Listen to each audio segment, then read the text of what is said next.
Oh yeah, that's a lot taller. Okay, so now this is part 2 of the lift. Last weekend I had put everything back together, and then I ordered some better upper control arms that are made for lifts from Rough Country. There's the control arm. And the reason why you want to put different control arms is with the lift, as you can see, this control arm is rubbing really bad on the springs. You can hear a little bit of noise. I'm not sure if it's from rubbing on the springs when you're driving, going over speed bumps. And then I ordered new Moog tie rod ends. So all I've done is just taken the wheel off, taken off the tie rod nut. I took off the ABS wire, which I actually stretched it too much to where it threw a code, ruined the wire. So I have just ordered a new wire, so we'll be replacing that. That's what this second wire is for, so a new ABS wire. Those 2 nuts are off. Separated this. There's a 19 millimeter nut on the control arm bolt that I loosened up, took off, and then I was able to push this through. And then as you can see, it's stuck on the pinch weld. So I'm gonna start working on loosening up, or they say you're supposed to bend the pinch weld so that you can get that out. That'll be my next step. These are aftermarket covers that you can order. And so I'm just gonna pop that out and then see what I have to do to get the pinch weld out of the way. Okay, I got the cover out of the way. So as you can see, if you push this washer down, you can get this nut out, or the bolt out, I'm hoping, by just barely bending this towards yourself. So I'm gonna give that a try and get the bolt out. I'm just gonna use a pry bar and try to just finagle that like that. Maybe just a tiny bit more. Let me back this out a little bit. You could use a pair of pliers or channel locks. And then there we go. Okay, got the bolt out. So what I had to do is, see this AC line here was attached to this rubber piece. So I popped that AC line off, turned this 90 degrees, and I very carefully bent this AC line up, and then I just finagled that bolt to get that bolt out on the passenger side. And now we'll go for installation. So hopefully it's just the same process, but in reverse. Okay, went in fairly simple. It helps if you put the bolt in a little bit in this first.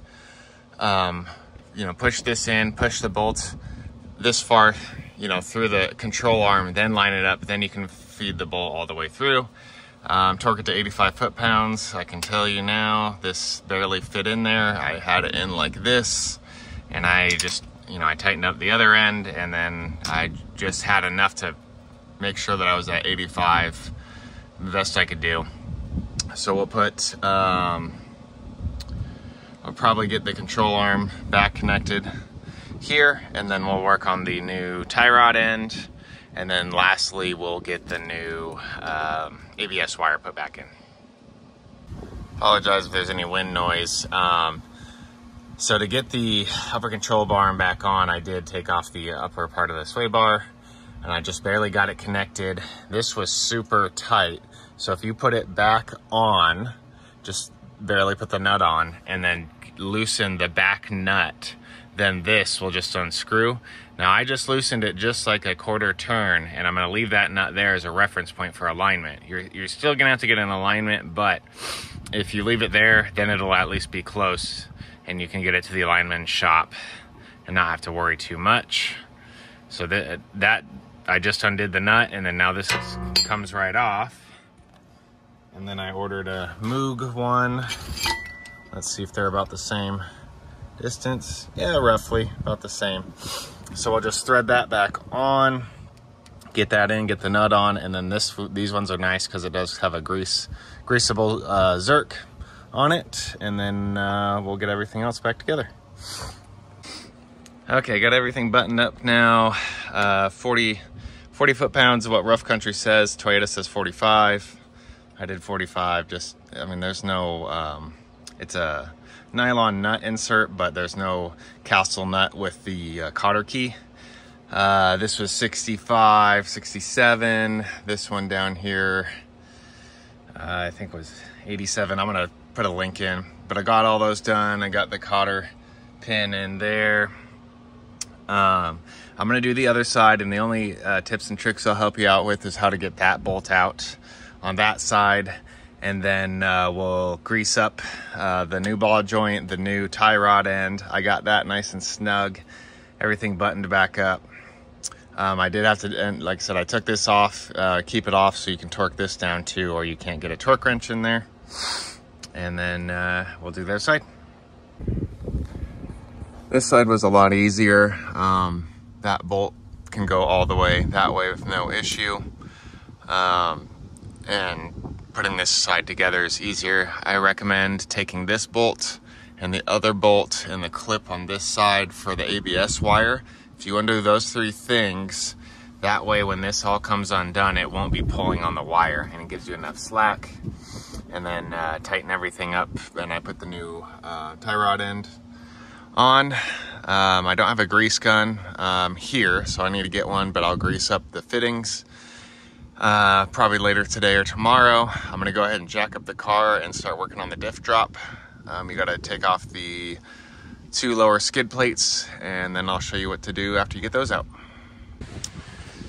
All right, I do apologize, super windy out. I got both skid plates off, and so what we're gonna do is loosen up these bolts here. Actually take them all the way out on both sides, and we're gonna put a spacer in there, and that's gonna roll this whole diff down a little bit.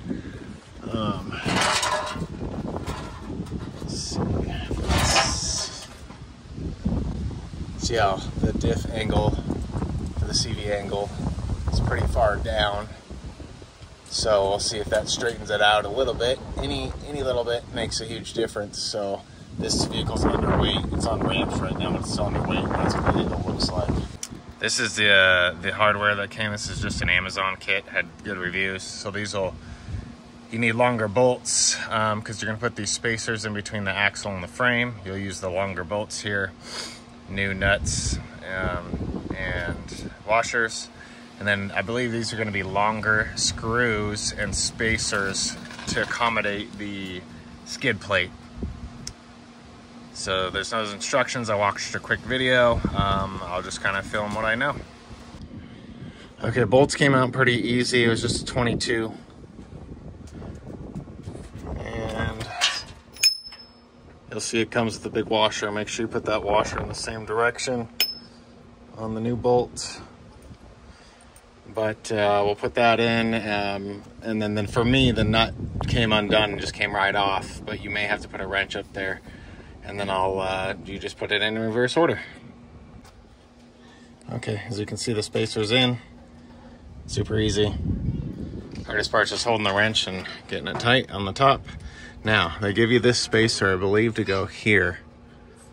But as you can see, it doesn't even pushed fully up. There's still a gap, so I'll have to get a bigger spacer for that. Okay, so I went to Lowe's and I bought 1-inch spacers. That seemed to be about the right size. I bought a little bit longer bolts just to be appropriate with, if you add the 1-inch to the factory bolt, this is about how long I think I need in there. A little pro tip, put some anti-seize on all of these bolts. When we bought this rig, the first time I tried to get it off, all of them were completely stuck. So I'm going to put some anti-seize on, put that back in on the 4Runner. Okay, those bolts and spacer ended up working out. But the only thing I had to do was where this bolt goes in, I drilled it out. I used a step bit and went 2 or 3 more steps down. Because of the way that everything was, and I think because it's spaced out 1 inch now, that the bolt holes didn't line up. The hole was too far this way. So I drilled out both of these on each side, 2 sizes bigger, so to accommodate the diff drop. Can't really tell too much of a diff angle. Maybe I'll try to do a video side by side of this angle again and see how that looks.